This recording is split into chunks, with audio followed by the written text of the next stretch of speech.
Hey everybody! Adding comment in your code is a really important part when you write code for yourself or for companies because people need to understand your code. If I just writing number of line code, people will not understand what I'm doing. If I just go back to variable app, you see it. This is basic app finding people age. But think about you don't have this line.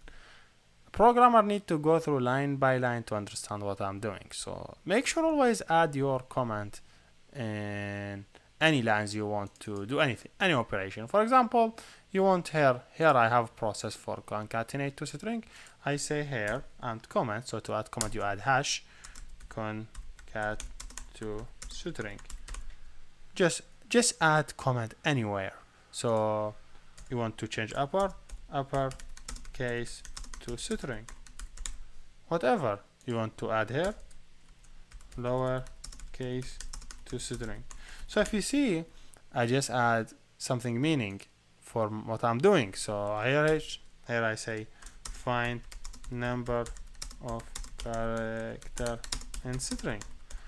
So make sure whenever you write any code, you add comment. And always remember, this line will not execute. When your program run, he will run this line, then this line, then this line, then this line, then this one, then this one, then this. Any line have bound before it will not run.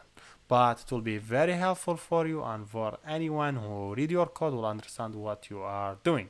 So yes, make sure to add comment about your code to make it easy to understand. And yeah, here we done and thank you for watching.